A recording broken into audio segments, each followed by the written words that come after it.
ನಾನು ನಿಮ್ಗೆ ಇವತ್ತು ಹೆಲ್ದಿ ಆ್ಯಂಡ್ ಟೇಸ್ಟಿಯಾಗಿರೋ ಡ್ರೈ ಫ್ರೂಟ್ಸ್ ಲಡ್ಡುನ ಹೇಗೆ ಮಾಡೋದು ಅಂತ ತೋರಿಸ್ಕೊಡ್ತಾ ಇದ್ದೀನಿ. ಅದಕ್ಕೂ ಮೊದಲು hello friends, welcome to my YouTube channel. ನೀವೇನಾದರೂ ಮೊದಲನೇ ಸರಿ ನನ್ನ ಚಾನಲ್ನ ನೋಡ್ತಾ ಇದ್ದರೆ ಪ್ಲೀಸ್ ನನ್ನ ಚಾನಲ್ನ ಸಬ್ಸ್ಕ್ರೈಬ್ ಮಾಡ್ಕೊಳ್ಳಿ.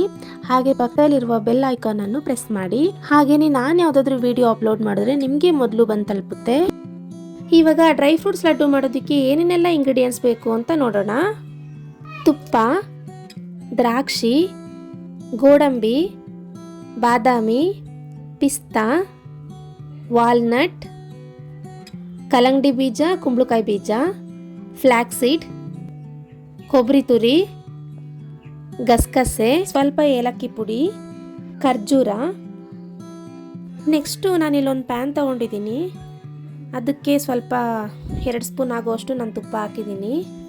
ತುಪ್ಪ ಕರಗಾದ್ಮೇಲೆ ಚಿಕ್ಕ ಚಿಕ್ಕದಾಗಿ ಕಟ್ ಮಾಡಿ ಇಟ್ಕೊಂಡಿದ್ದೆ ಆಗಲೇ ನಾನು ಬಾದಾಮಿನ. ಇದು ಒಂದು 1/4 kg ಎಷ್ಟಿದೆ ಬಾದಾಮಿ. ಇವಾಗ ಇದನ್ನು ನಾನು ತುಪ್ಪದಲ್ಲಿ ಹಾಗೆ ರೋಸ್ಟ್ ಮಾಡ್ಕೊಳ್ತೀನಿ. ಎಷ್ಟೆಷ್ಟು ಕ್ವಾಂಟಿಟಿ ಹಾಕಿದ್ದೀನಿ ಅಂತ ನಾನು ಹಾಕ್ತಾ ಹೇಳ್ತಾ ಹೋಗ್ತೀನಿ. ಫುಲ್ ನೀಟಾಗಿ ಡ್ರೈ ಆಗೋಷ್ಟು ಚೆನ್ನಾಗಿ ರೋಸ್ಟ್ ಮಾಡ್ಕೋಬೇಕು.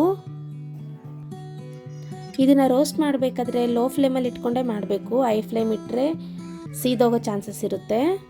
ಬಾದಾಮಿ ಎಲ್ಲ ನೀಟಾಗಿ ರೋಸ್ಟ್ ಆಗಿದೆ. ಈಗ ನೆಕ್ಸ್ಟು ನಾನಿವಾಗ ಗೋಡಂಬಿ ಹಾಕ್ತಾಯಿದ್ದೀನಿ. ಗೋಡಂಬಿನ ನಾನಿಲ್ಲಿ 200 ಗ್ರಾಮ್ ಅಷ್ಟು ತೊಗೊಂಡಿದ್ದೀನಿ. ಗೋಡಂಬಿನೂ ಅಷ್ಟೇ ನೀಟಾಗಿ ರೋಸ್ಟ್ ಆಗೋವರೆಗೂ ಲೋ ಫ್ಲೇಮಲ್ಲಿ ಇಟ್ಕೊಂಡೇ ರೋಸ್ಟ್ ಮಾಡ್ಕೋಬೇಕು. ನಾನಿಲ್ಲಿ ಯೂಸ್ ಮಾಡ್ತಿರೋ ಪ್ರತಿಯೊಂದು ಐಟಮಲ್ಲೂ ಅಷ್ಟೇ ನಮ್ಮ ಬಾಡಿಗೆ ಬೇಕಾಗಿರೋ ಎಲ್ಲ ಬೆನಿಫಿಟ್ಸು ಸಿಗುತ್ತೆ. ವಿಟಮಿನ್ಸು, ಮಿನರಲ್ಸು ಎಲ್ಲ ಚೆನ್ನಾಗಿ ಸಿಗುತ್ತೆ. ನಮ್ಮ ಬೋನ್ ಸ್ಟ್ರೆಂತ್ ಆಗಿರ್ಬೋದು, ಮೆಮೊರಿ ಪವರ್ ಆಗಿರ್ಬೋದು. ಈಗ ತುಂಬಾ ಸಣ್ಣ ಇರ್ತಾರೆ, ಅವರು ದಪ್ಪ ಆಗೋಕ್ಕೋಸ್ಕರ ಎಲ್ಲದಕ್ಕೂ ಈ ಒಂದು ಡ್ರೈ ಫ್ರೂಟ್ಸ್ ಲಡ್ಡು ತುಂಬ ಒಳ್ಳೆಯದು.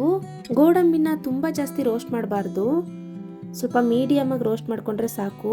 ಇವಾಗ ಚೆನ್ನಾಗಿ ರೋಸ್ಟ್ ಆಗಿದೆ ಇದೆಲ್ಲ. ನೆಕ್ಸ್ಟು ನಾನಿಲ್ಲಿ ಪಿಸ್ತಾ ಹಾಕ್ತಾಯಿದ್ದೀನಿ. ಪಿಸ್ತಾನು ಅಷ್ಟೇ 1/4 kg ತೊಗೊಂಡಿದ್ದೀನಿ.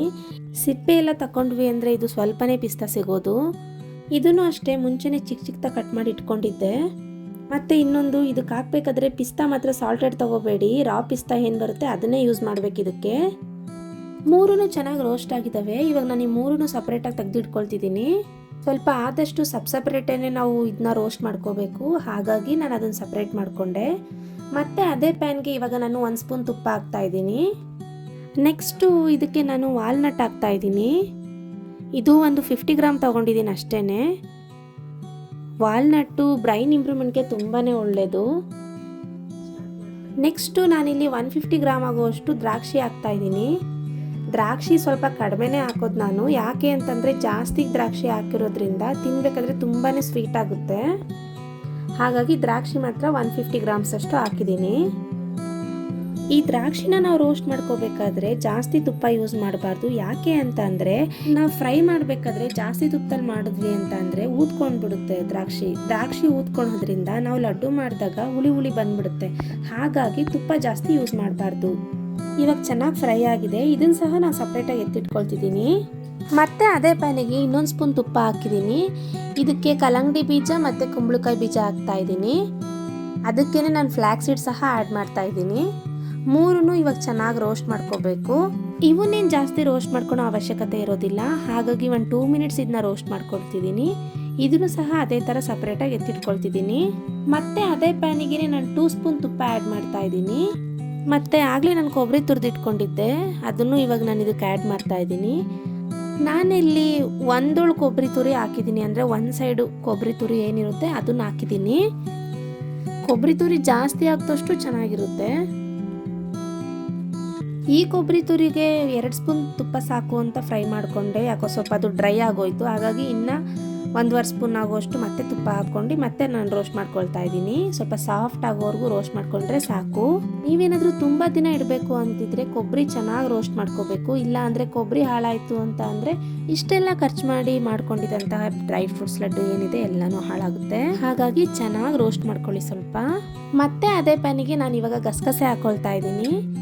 ಗಸಗಸೆ ರೋಸ್ಟ್ ಮಾಡದಿದ್ರೂ ನಡೆಯುತ್ತೆ. ರೋಸ್ಟ್ ಮಾಡೋದ್ರಿಂದ ಸ್ವಲ್ಪ ಫ್ಲೇವರು ಏನಿರುತ್ತೆ ಸ್ಮೆಲ್ ಚೆನ್ನಾಗಿ ಬರುತ್ತೆ ಅಂತ ನಾನು ಇಲ್ಲಿ ರೋಸ್ಟ್ ಮಾಡ್ಕೊಳ್ತಾ ಇದ್ದೀನಿ. ನಾನು ಹಾಕೋಕ್ಕಿಂತ ಮುಂಚೆ ತುಪ್ಪ ಹಾಕಿಲ್ಲ, ಇಲ್ಲಿ ಸ್ವಲ್ಪ ಹಾಗೆ ಡ್ರೈ ರೋಸ್ಟ್ ಮಾಡ್ಕೊಳ್ತಾ ಇದ್ದೀನಿ. ಆಮೇಲೆ 2-3 ಡ್ರಾಪ್ಸ್ ಆಗೋಷ್ಟು ಮಾತ್ರ ನಾನಿಲ್ಲಿ ತುಪ್ಪ ಹಾಕ್ತಾ ಇದ್ದೀನಿ. ಅದಕ್ಕೆ ಎಷ್ಟು ಬೇಕೋ ಅಷ್ಟಷ್ಟೇ ಹಾಕಿ ನಾನಿಲ್ಲಿ ರೋಸ್ಟ್ ಮಾಡ್ಕೊಳ್ತಾ ಇದ್ದೀನಿ. ಇದನ್ನೇನು ಜಾಸ್ತಿ ರೋಸ್ಟ್ ಮಾಡ್ತಿದ್ರು ನಡೆಯುತ್ತೆ, ಹಾಗಾಗಿ ಒಂದು ಸ್ವಲ್ಪನೇ ರೋಸ್ಟ್ ಮಾಡಿಕೊಂಡು ಇದನ್ನು ಸಹ ನಾನು ಸಪ್ರೇಟಾಗಿ ತೆಗೆದಿಟ್ಕೊಳ್ತಾ ಇದ್ದೀನಿ. ನೆಕ್ಸ್ಟು ನಾವು ಇದಕ್ಕೆ ಖರ್ಜೂರ ಆ್ಯಡ್ ಮಾಡಬೇಕು. ಖರ್ಜೂರ ಆ್ಯಡ್ ಮಾಡೋಕ್ಕಿಂತ ಮೊದಲಿಗೆ ಬೀಜ ಎಲ್ಲ ಏನಿರುತ್ತೆ ಸೀಡ್ಸು ಸಪ್ರೇಟ್ ಮಾಡ್ಕೋಬೇಕು. ಸೀಡ್ಲೆಸ್ ಇದ್ದರೆ ಓಕೆ. ಎಲ್ಲ ಸಪ್ರೇಟ್ ಮಾಡ್ಕೊಂಡಾದ್ಮೇಲೆ ಸ್ವಲ್ಪ ಮಿಕ್ಸಿ ಮಾಡ್ಕೋಬೇಕು. ಮಿಕ್ಸಿ ಮಾಡ್ಕೊಳೋದ್ರಿಂದ ಈ ಜಾರು ಬ್ಲೇಡ್ಸ್ ಎಲ್ಲ ಏನಿರುತ್ತೆ ಹಾಳಾಗುತ್ತೆ ಅಂತ ಹೇಳಿ ನಮ್ಮತ್ತೆ ಇಲ್ಲಿ ಕುಟ್ಬಿಟ್ಟು ಸ್ವಲ್ಪ ಪೇಸ್ಟ್ ಮಾಡಿ ಕೊಟ್ಟಿದ್ದಾರೆ. ಆ್ಯಸ್ ಯೂಶ್ವಲ್ ಅದೇ ಪ್ಯಾನಿಗೆ ಸ್ವಲ್ಪ ತುಪ್ಪ ಹಾಕ್ಬಿಟ್ಟು ಇವಾಗ ಇದನ್ನು ಸಹ ನಾವು ಹಾಗೆ ಸ್ವಲ್ಪ ಫ್ರೈ ಮಾಡ್ಕೋಬೇಕು. ಇದನ್ನ ಯಾಕಪ್ಪ ನಾವು ಫ್ರೈ ಮಾಡ್ಕೋಬೇಕು ಅಂತಂದರೆ ಇದು ತುಂಬ ತಿಕ್ಕಾಗಿರುತ್ತೆ. ನಾವು ತುಪ್ಪ ಹಾಕಿ ಫ್ರೈ ಮಾಡ್ಕೊಳೋದ್ರಿಂದ ತುಂಬ ಸಾಫ್ಟ್ ಆಗುತ್ತೆ, ಹಾಗಾಗಿ ಇದನ್ನು ನಾವು ಫ್ರೈ ಮಾಡ್ಕೋಬೇಕು.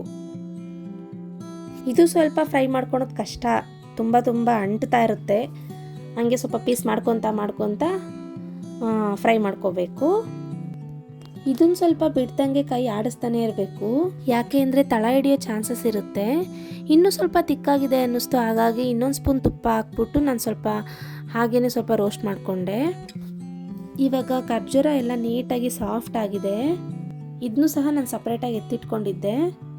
ಇವಾಗ ಇಷ್ಟೊತ್ತು ನಾನು ಡ್ರೈ ಫ್ರೂಟ್ಸ್ನ ರೋಸ್ಟ್ ಮಾಡಿ ಇಟ್ಕೊಂಡಿದ್ನಲ್ಲ ಸಪ್ರೇಟು, ಅದಕ್ಕೆ ನಾನು ಇವಾಗ ಖರ್ಜೂರ ಪೇಸ್ಟ್ ಏನಿದೆ ಅದನ್ನು ಸಹ ರೋಸ್ಟೆಡ್ ನಾನು ಅದಕ್ಕೆ ಹಾಕ್ತಾ ಇದ್ದೀನಿ.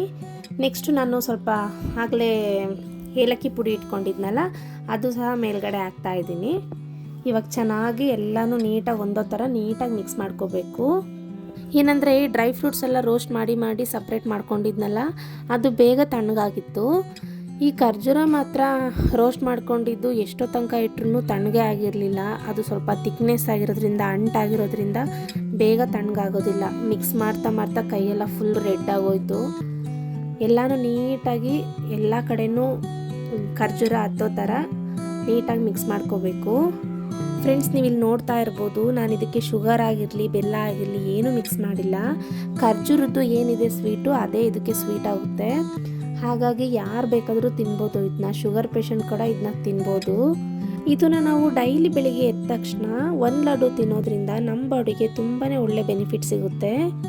ನಮ್ಮ ಕಡೆ ಈ ಡ್ರೈ ಫ್ರೂಟ್ಸ್ನ ಬಾಣಂತಿಯರಿಗೆ, ಋತುಮತಿ ಆಗಿರೋರಿಗೆ ಇವ್ರಿಗಂತೂ ಕಂಪಲ್ಸರಿ ಕೊಡ್ತಾರೆ.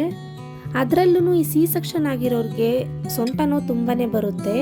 ಇದೊಂದು ಲಡ್ಡು ಡೈಲಿ ತಿನ್ನೋದ್ರಿಂದ ಸೊಂಟ ನೋವು ಆಲ್ಮೋಸ್ಟ್ ಕಮ್ಮಿ ಆಗುತ್ತೆ, ಬೋನ್ ಸ್ಟ್ರೆಂತ್ ಬರುತ್ತೆ. ಹಾಗಾಗಿ ಈ ಲಡ್ಡು ತಿನ್ನೋದ್ರಿಂದ ನಮಗೆಲ್ಲ ರೀತಿ ಬೆನಿಫಿಟ್ ಸಿಗುತ್ತೆ. ನೋಡಿದ್ರಲ್ಲ friends, healthy and tasty dry fruits ಲಡ್ಡುನ ನಾನು ಯಾವ ರೀತಿ ಮಾಡಿದೆ ಅಂತ. ಈ ರೆಸಿಪಿ ನಿಮ್ಗೇನಾದರೂ ಇಷ್ಟ ಆಗಿದ್ರೆ ನೀವು ಸಹ ನಿಮ್ಮನೇಲಿ ಒಂದ್ಸರಿ ಟ್ರೈ ಮಾಡಿ ನೋಡಿ. ಹಾಗೆಯೇ ಈ ವಿಡಿಯೋ ನಿಮ್ಗೇನಾದರೂ ಯೂಸ್ಫುಲ್ ಅಂತ ಅನ್ಸಿದ್ರೆ ಪ್ಲೀಸ್ ನನ್ನ ವಿಡಿಯೋಗೆ ಒಂದು ಲೈಕ್ ಮಾಡಿ, ಶೇರ್ ಮಾಡಿ, ಕಮೆಂಟ್ ಮಾಡಿ ಅಂತ ಹೇಳ್ತಾ ಇನ್ನಷ್ಟು ಹೊಸ ವಿಡಿಯೋಗಳಿಗೋಸ್ಕರ ನನ್ನ ಪೇಜ್ನ ಫಾಲೋ ಮಾಡ್ತಾ ಇರಿ. ಈ ವಿಡಿಯೋನ ನಾನು ಇಲ್ಲಿಗೆ ಎಂಡ್ ಮಾಡ್ತಾ ಇದ್ದೀನಿ. ನೆಕ್ಸ್ಟ್ ವಿಡಿಯೋದಲ್ಲಿ ನಾನು ಸಿಗೋವರೆಗೂ ಬಾಯ್.